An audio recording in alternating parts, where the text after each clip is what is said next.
Hi, I'm AJ, and in September 2016, I became a fellow in the Insight Data Engineering Fellows Program, which is designed for people with strong CS fundamentals and coding skills to transition to a career in data engineering by giving us a place to get hands-on experience building out big data pipelines using AWS and open source tools. Um, for my project at Insight, I built um, a pipeline that I call Network Pulse. It does graph analysis at the pace of change. So if you participate in something like Facebook or LinkedIn, you're part of a very large network that, excuse me, a very large network that is constantly changing every second. So if someone asks you to do something interesting with this kind of data, you have pretty much one of two options. You can either load your data into a graph database or pump your data through a graph library. But when you're talking about data that changes quickly, these tools have some issues. Primarily, they're intended to operate over bounded data. They want to have all of your data at once, and if you have a small increment of data to add to that, these algorithms still want to recompute the entire universe. And because of that, these tools are not designed for low latency. Depending on the size of your cluster and the amount of data that you have, these queries could take hours, if not days.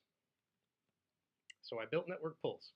It's a distributed fault-tolerant pipeline that performs graph analysis over unbounded data streams. So the way that that works is by operating within a sliding window. This is a fixed time window that within which we do these calculations. And as new data comes in, this window slides. So the demo you're about to see is operating over the events that happen on the GitHub network.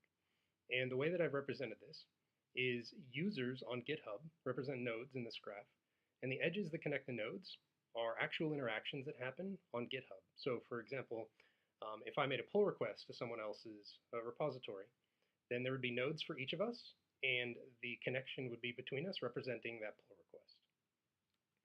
So the goal of this project is to find clusters of people, but to do so as the network shrinks and as the network grows. So let's see how that works.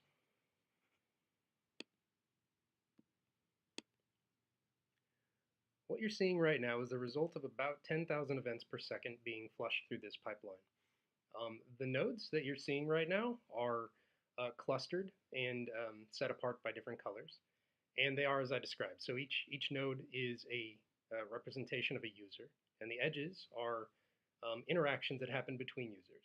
So if we pause it and zoom in on something interesting, so this is a cluster of 6 individuals that either directly interacted or indirectly interacted, but regardless, there's some path between them that all occurred within a very short time window. And so on the right, you can see the distribution of cluster sizes. The vast majority of events that happen within a time window are just between 2 people, but there are quite a few between 3 to 4 people, 5 to 9, and 10 or more. So let's look under the hood. It all begins with a pipeline. GitHub doesn't have a pipeline a fire hose. GitHub doesn't have a fire hose that I can use for this application, so I mocked one up. I did so using the GitHub archive data, which is provided generously by GitHub. It's the years 2011 through 2015. And I was able to export that data from BigQuery in Avro format into Amazon S3.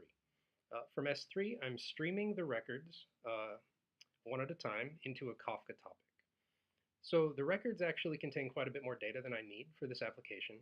So I'm using Kafka streams to filter that data down into just the essential information. And I'm also at that stage using Kafka streams to filter out data that doesn't help us find clusters. So for example, if I pushed an update to my own repository, it would be a cycle between me and myself, which does not help us find clusters. So roughly 55% of the data is filtered out at that point. The remaining data is sent to Flink, which is the engine of this application. It's using the jelly streaming library, which I modified for this purpose. And the result out of Flink are these clusters that you see in the demo. That data is sent to RethinkDB for persistence and to serve the UI.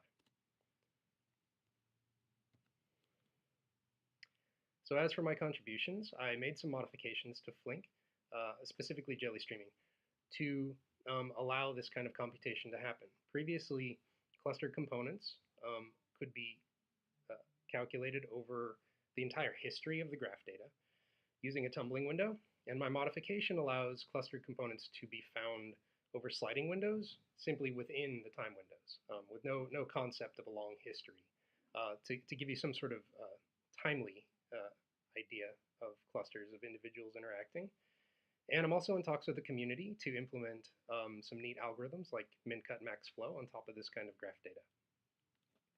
So that was Network Pulse. My name's AJ. I'm a mentor for Johns Hopkins Data Science Specialization. I have a BS in Math, and I was a Inside Data Engineering Fellow at the end of 2016, and I will be the Program Director for January 2017. So thank you for watching.